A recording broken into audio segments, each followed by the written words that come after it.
Bonjour à tous et bienvenue sur la chaîne 2 roues dans la tête. Aujourd'hui nous allons parler d'une marque qui a été la plus vendue au monde pendant des années. Il s'agit de BSA. Oui, de BSA, vous l'aurez compris, et qui revient fort en 2024 avec un nouveau modèle. Alors qui de mieux que Christian Lacoste, ancien champion de France et revendeur BSA de la grande époque, pour nous en parler. Allez, on part le rejoindre, mais ça une fois que vous serez abonné.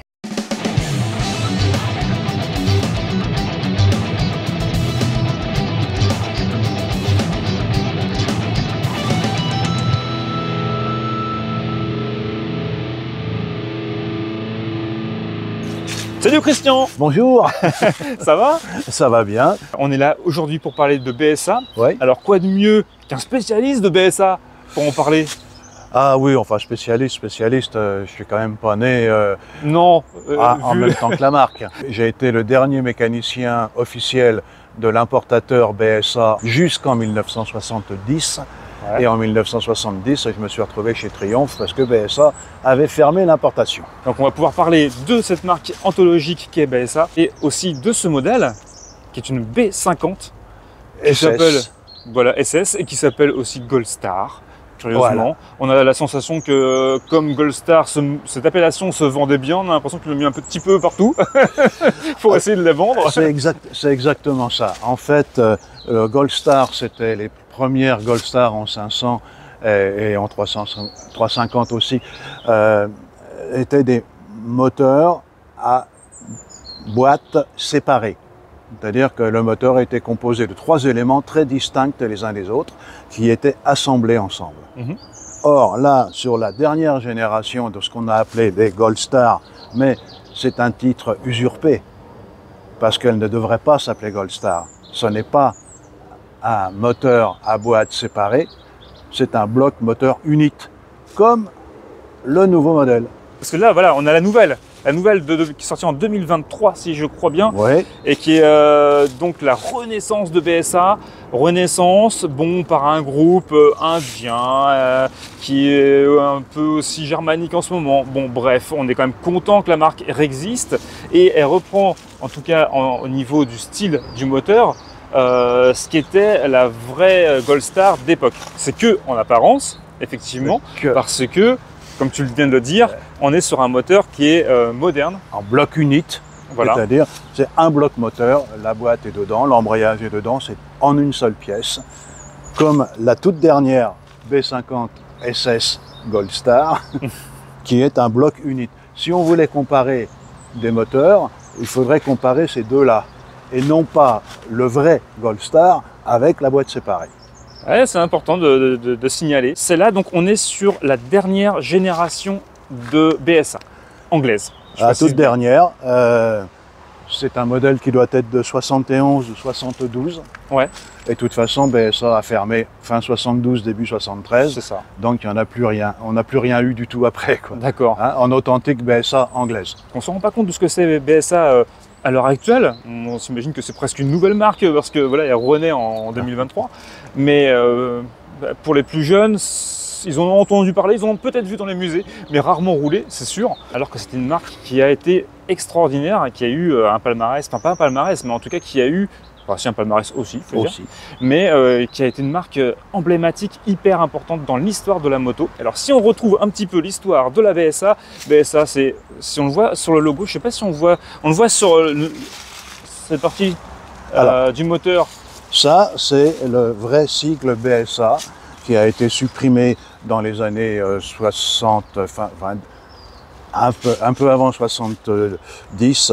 Les 3 fusils, pourquoi? Parce que BSA était en premier lieu un marchand de canons. Il ne faut quand même pas oublier que c'est un armurier, ce monsieur, hein, enfin cette société, qui a gagné effectivement beaucoup d'argent. Par la vente d'armes. Par la vente d'armes. Sauf qu'il y a eu un moment où ça a décliné, il y avait moins de demandes, effectivement. Et puis, ils ont voulu se renouveler. Hein. C'est juste pour ça qu'ils se sont mis à faire des 2 roues. Et il faut compter 1910 pour voir la première moto BSA sortir de l'usine. Oui. Birmingham. Voilà. Ça a toujours été Birmingham. Hein, ouais, historiquement. Après, l'usine s'est forcément agrandie parce qu'ils ont eu le vent en poupe. Et notamment grâce à la guerre, hein, c'est souvent ça en fait. Hein. Déjà en 1914-1918. Ça a commencé là, hein. Et puis il y a eu la deuxième aussi, Ah oui, c'est ça. En fait, ils se sont quand même enrichis avec des motos pliables, des motos faites pour être parachutées, exactement. Donc, ça leur a permis d'avoir les reins solides. Arrivé aux années 50, c'est devenu la marque numéro 1 au monde. Absolument, c'est quand même la BSA a été le premier constructeur mondial. Ah, ouais. Il était, je crois que je suis pas sûr de l'année, mais c'est entre 50 et 55, c'était le plus gros vendeur de motos du monde. Ouais. Une moto au monde sur 4 était une BSA. C'est des chiffres, c'est incroyable. Une moto sur 4 au monde, c'est pas rien, quoi. À tel point qu'ils, comme tu disais, ils ont commencé à tout racheter. Ils ont racheté pratiquement toutes les marques qui avaient des difficultés en Angleterre, parce qu'il y avait essentiellement les marques de moto, elles étaient ou françaises ou anglaises, un peu allemandes, enfin un peu moins, ou italiennes. Il ne faut quand même pas oublier les Italiens non plus. C'est vrai. C'est eux qui ont racheté Triumph et non pas le contraire. Eh oui, ils ont racheté Triumph. En 1951, ils rachètent Triumph. La classe quand même pour eux. Donc il y avait Ariel et des tas de marques dont on ne sait même plus qu'elles ont existé maintenant. Et en plus, à côté de ça, ils fabriquaient quand même aussi des vélos. Et les armes, j'avais un petit peu laissé tomber, mais ils fabriquaient aussi des 3 roues de type automobile. Ah ouais, d'accord. Ils ont aussi fait des voitures. Et je crois que dans les airs, ils ont dû aussi envoyer quelques trucs qui volaient. C'était une très très très grosse entreprise qui brassait beaucoup d'argent et qui n'a pas su se maintenir à flot. C'est ça. En fait, par une espèce de forme d'arrogance où ils étaient assis confortablement sur leur savoir. Sur leur laurier. Voilà. Et ils s'imaginaient que ça allait durer éternellement. Sauf que non. Et quand la concurrence arrive à fabriquer à moins cher... Il y a des concurrents qui innovaient peut-être plus aussi. Énormément. Ouais, bon, ça aussi. De toute façon, nous, sur nos BSA, on a toujours eu des assemblages avec des plans de joint verticaux. Comme ça, pour les fuites, on est tranquille, on sait qu'il va y en avoir. Voilà. Bon, si c'est mal fait, si c'est mal assemblé, si c'est bien assemblé avec la bonne colle et les bons joints, ça ne fuit pas. Une BSA, une moto anglaise, ne fuit pas plus qu'une autre. Ça, c'est une légende. Alors que tous les autres fabricants qui arrivaient, particulièrement les Japonais, ils nous faisaient des plans de joints horizontaux. Il y a beaucoup moins de fuites possibles. Ouais. Voilà. Alors les motos japonaises ont commencé à arriver fin 60. Fin 60, ouais. Ça commençait à venir. Et puis alors en 70, c'était le raz-de-marée. Ouais. Pourquoi les clients n'ont plus acheté de BSA ? Parce que les autres étaient bien mieux et bien plus faciles et bien moins chers. D'accord. C'est-à-dire que tu prends une moto, quand les 4 cylindres sont arrivés chez Honda, par exemple, les premières Honda qui sont arrivées, elles avaient des démarreurs. Ah ouais. Et puis il n'y avait pas de fuite d'huile, ça démarrait facilement, c'était des motos propres. Petite anecdote par rapport à la fin de l'ère BSA.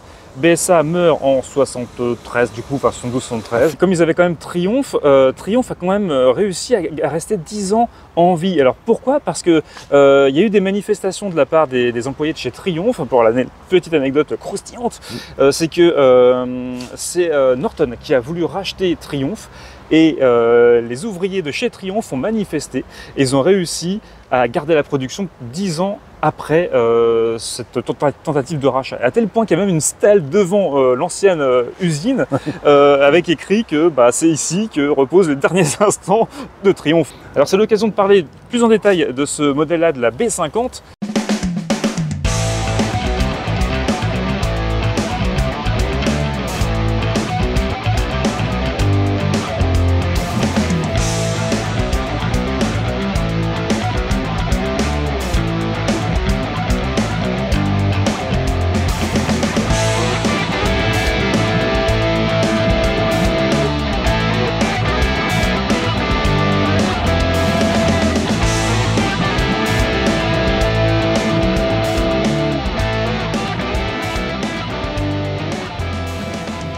Toi qui connais bien du coup, tu t'es retrouvé à en vendre, en tout cas on a préparé de celle-là.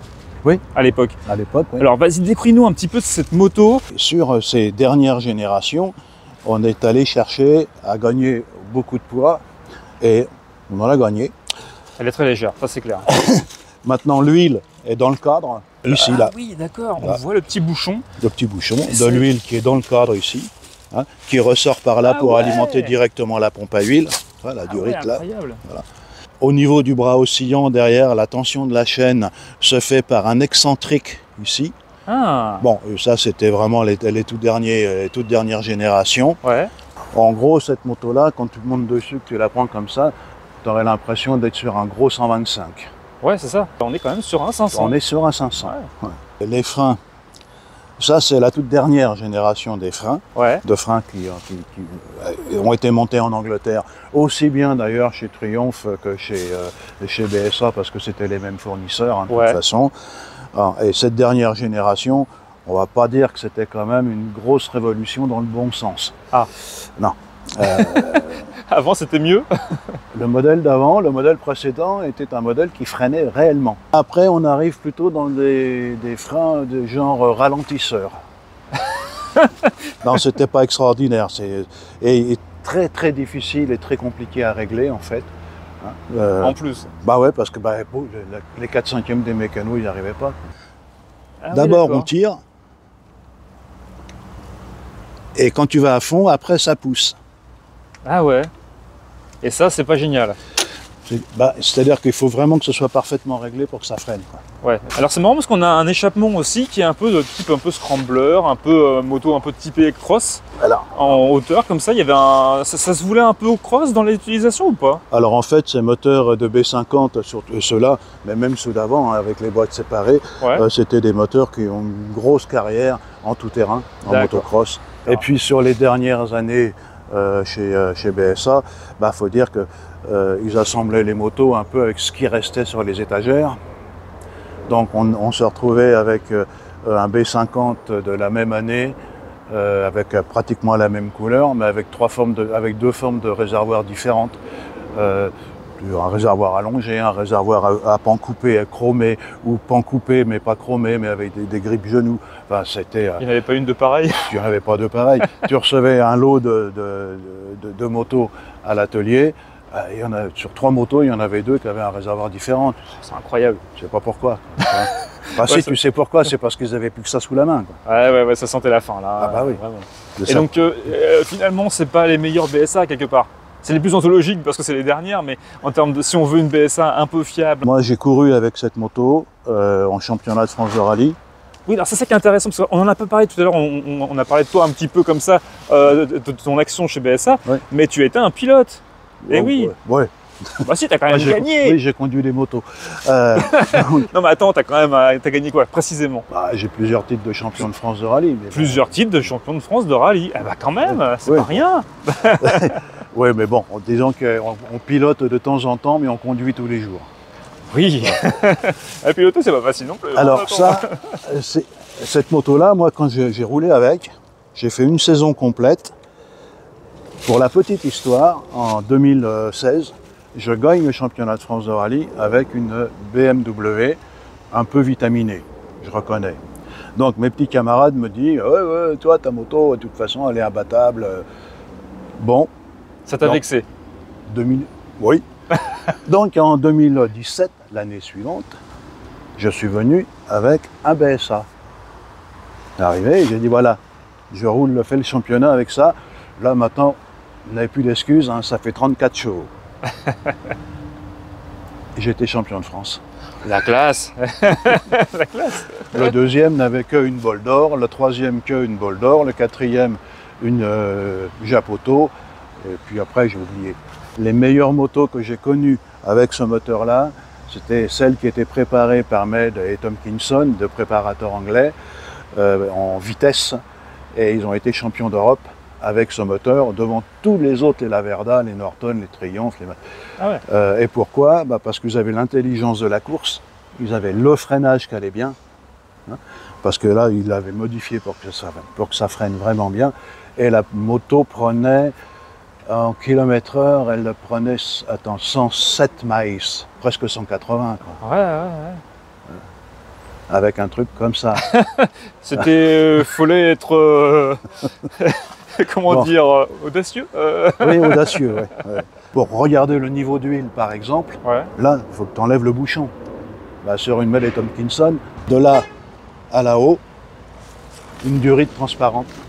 Ah bah ouais, tout simple, mais Et efficace. tu vois le niveau de l'extérieur. C'est Et judicieux. le rattrapage du frein avant, à la place d'avoir ce câble qui tire et cette durite qui pousse, Ouais. il avait trouvé le moyen d'adapter à l'intérieur un mètre cylindre de roue d'Austin, Ok. la voiture. Ingénieux. Et donc, freinage hydraulique. Le niveau d'essence, il y avait deux bouchons d'essence côte à côte. Ah, Le réservoir, il faisait plus de 20 litres. ah ouais. C'était un gros réservoir en aluminium. Et pourquoi deux bouchons? Parce que par le premier, tu l'ouvres, tu remplis, et l'autre, le deuxième qui est ouvert, tu regardes le niveau. D'accord. Et c'est une moto fabuleuse. Elle est marrante, comme tout à conduire. Ah ouais? Attends, c'est un jouet, ce truc-là. Bah, c'est tout léger, c'est sûr. Hein. Ah ouais, moi, je me suis beaucoup amusé. Je pense que ça a été une de mes meilleures motos de rallye. On ne peut pas conseiller les gens sur forcément un achat de BSA, mais est-ce qu'il y a des modèles que tu conseillerais qui t'ont plus marqué que d'autres? Les Lightning et les Thunderbolt, c'était des très bonnes motos. C'est-à-dire la différence entre les deux. La Lightning avait deux carburateurs. La Thunderbolt, c'était exactement la même moto, mais avec un seul carburateur. Bon, les arbres à cam étaient un petit peu différents, mais l'une était vendue pour 50 chevaux et l'autre devait être vendue pour 45. Ces deux motos-là sont solides. Il D'accord. faut qu'elles soient bien montées. C'est un coup de poker. C'est un coup de poker. Non, le coup de poker, c'est en fait c'est le filtre centrifuge d'huile. Ok. Sur les BSA bicylindres, le filtre à huile se trouve dans le vilebrequin. C'est ce qu'on appelle un filtre centrifuge. C'est-à-dire que l'huile arrive via la pompe par le milieu de l'axe du vilebrequin Ouais. et ressort au niveau des bielles. D'accord. Et dedans, quand ça fait de la mélasse, elle reste à l'intérieur. Ah. Les huiles qu'on avait à l'époque, dans les années 70 encore, Pas les mêmes que c'était maintenant. pas terrible. C'est pas les mêmes que maintenant. Ouais. Et en fait, ça faisait une émulsion qui arrivait à boucher le filtre centrifuge. Ah ouais. Et là, forcément, les bielles, elles passaient au travers. Ah oui, d'accord. Ah, la lubrification était pas Donc, terrible. quand on récupère une moto de ces années-là, il est conseillé, mais c'est lourd, de sortir le vilebrequin et puis enlever le bouchon, parce qu'il faut sortir le vilebrequin pour le nettoyer, quoi. Ok, mais alors si on met des huiles actuelles, si on fait cette modif et qu'on met des huiles plus modernes, Deux façons. Tu mets une huile plus moderne, ça ira. De toute façon, les huiles maintenant, elles font plus autant de dépôts qu'avant. eh oui. Donc déjà, c'est bien. Et en plus, on peut mettre des filtres externes de type automobile, une cartouche là. Sur ces motos-là, c'est très facile à faire. Bon, il y a quand même des petites modifications à faire pour la fiabiliser, mais on peut Voilà, rouler en ça, il y a BSA. un allumage électronique.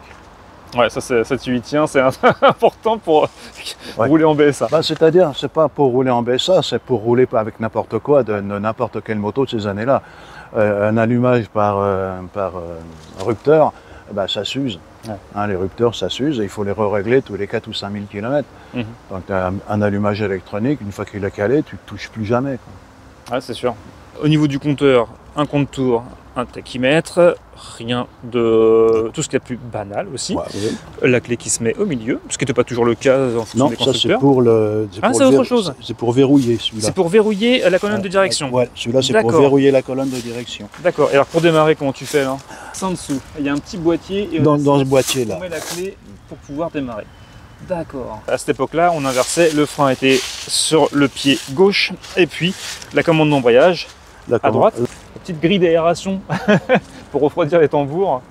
Est-ce que ça sert beaucoup? Je ne sais pas. Mais t'es pas convaincu? C'est-à-dire que un frein, il a besoin d'être refroidi à partir du moment où il chauffe. Et il chauffe à partir du moment où il freine. Alors, Vu qu'il ne freine pas, bon. quand on a un frein qui ne freine pas, ça ne chauffe pas. Donc c'est joli, mais ça ne sert à rien. Si on compare un petit peu.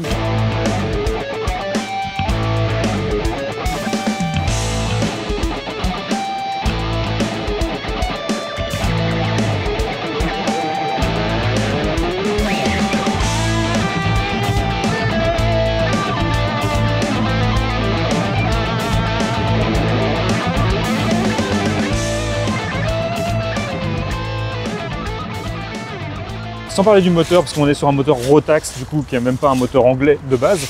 et que effectivement c'est une moto qui est même plus fabriquée en Angleterre puisqu'on est sur une fabrication indienne. Le nom Goldstar, effectivement, à la base, BSA avait sorti un modèle qui s'appelait différemment que Goldstar, et c'est grâce à un pilote qui a réussi à faire 107 miles par heure sur une très longue, sur un très long moment en fait.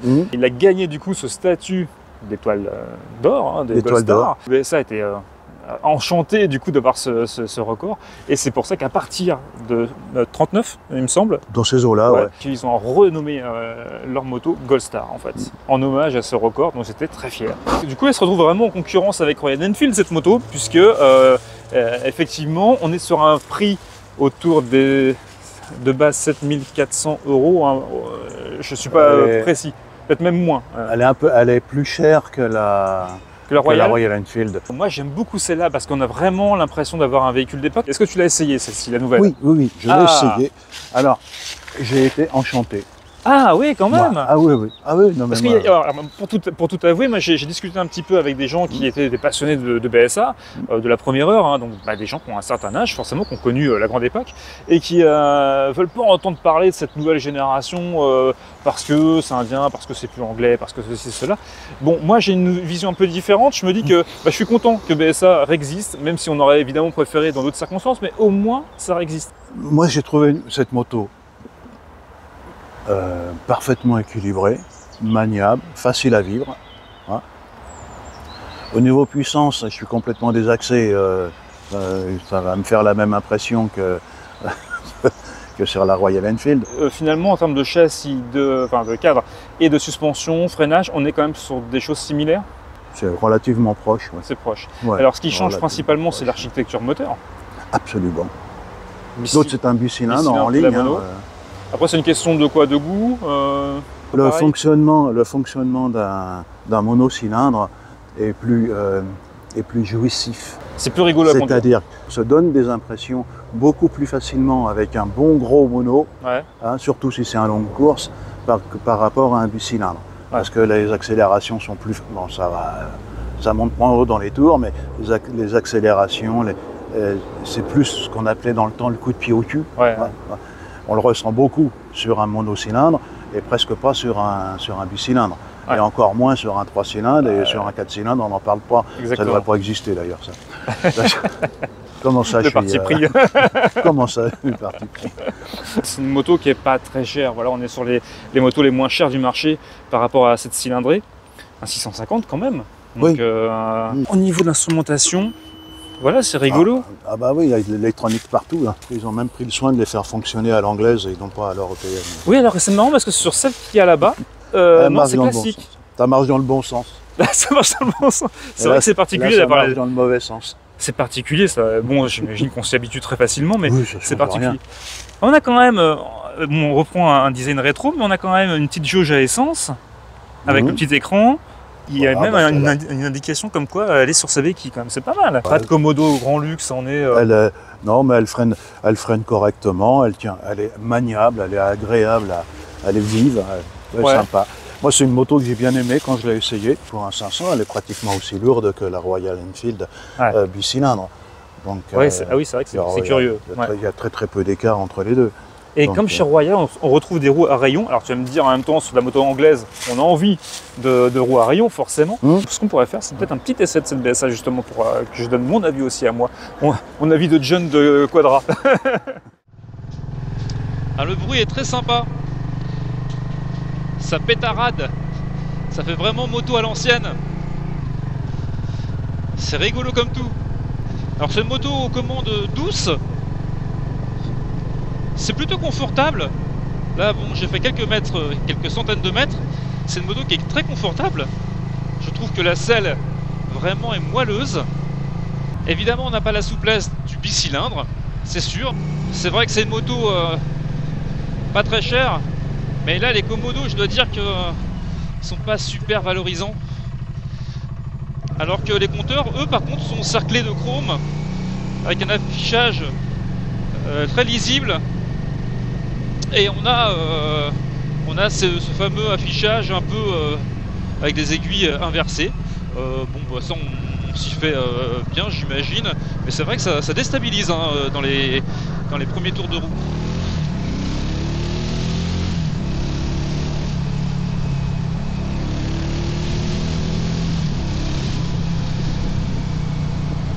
Alors évidemment, on a 47 chevaux, faut pas lui demander énormément de choses. En même temps, c'est une moto typée balade. Ce que j'aime dans ce moteur, c'est qu'on a vraiment la puissance qui est... Voilà, là je suis en régime, je suis à 3005. Si je tourne d'un coup, hop, tout de suite la moto part. Et ça, c'est agréable. Le châssis bouge un peu aussi. Mais c'est réactif en fait. C'est une moto qui est vraiment très sympa à conduire en ville. Avec ce bruit du mono, un peu à l'ancienne, qui pétarade. Moi j'aime bien, hein, c'est... Le freinage est correct. Il est cohérent avec la machine. Ah, c'est une moto vive, alors c'est une moto qui est un peu joueuse, elle se balade un petit peu dès qu'on prend un peu d'angle. J'aime beaucoup la selle, voilà, je trouve que c'est une moto confortable. Là, un petit peu de bosse. Eh ben, ça va les bosses en vrai. Franchement, les commodos tombent bien sous les doigts. Et regardez un peu là, cette moto où on peut faire des demi-tours. C'est un vrai vélo ultra facile. Ah, oui, les amortisseurs ils sont souples et ils n'ont pas de prétention sportive, évidemment. Ce que je trouve bizarre, c'est ce fameux... Oh la vache, ça se balade un petit peu quand on réaccélère. Je déteste ces pneus, hein. C'est les fameux fantômes. J'avais ça sur la Triumph, je trouvais ça dangereux tellement ça glisse. J'ai viré cette dos pour passer à du Michelin. Et ça n'a aucun rapport, vraiment c'est nettement meilleur. Elle est très agréable cette moto. Le réservoir, on l'a bien entre les jambes et en même temps il n'est pas gênant. On a une position de conduite qui est droite, facile. Franchement, si vous connaissez un peu la bonne ville, vous ne serez pas dépaysé avec cette moto. Même si les amortisseurs sont pas ultra rigoureux, on n'est pas dans une moto sportive, c'est pas sa prétention, donc forcément c'est un choix, et moi je la trouve vraiment bien. Et les 47 chevaux, on les sent bien, je pense que c'est un rapport qualité-prix, on est vraiment dans quelque chose d'excellent. Et petite mention pour le bruit, flatteur. Merci Alternative Sidecar de nous avoir prêté cette moto très sympa. On est toujours bien reçu chez Alternative, un garage qu'on vous conseille vivement. Des vrais passionnés. Voilà. Quand je l'ai vu arriver, cette moto, La nouvelle, ouais. la nouvelle, je venais d'acheter la Royal Enfield. Ouais. Et je me suis dit, Ah ouais, carrément. ah ouais. Ah bah, en termes de look, on y est. Autrement, c'était celle-là que j'achetais. Donc tu es en train de nous avouer un peu que là, peut-être que dans les prochains mois... C'est pas à exclure. Ah ouais, quand même. Bah C'est voilà, pas c'est ça qui est bien sympa. Quelqu'un qui a connu la grande époque de BSA, eh ben, il peut être amoureux de la nouvelle. Merci Christian pour nous avoir fait découvrir BSA et nous avoir raconté un petit peu le passé de l'époque. Et puis on a pu voir un petit peu le parallèle avec les modernes. Et puis j'espère que ça vous a donné envie de découvrir BSA. En tout cas, c'était une bonne chose. Nous, on se retrouve dans un prochain épisode. On est sur les réseaux sociaux, vous le savez. N'hésitez pas à partager, à liker, à vous abonner, bien sûr. Et puis à commenter aussi. Hein. Est-ce que c'est une bonne chose que BSA revienne ou pas? À vous, à vous vos claviers. À bientôt. Merci Christian. Au revoir.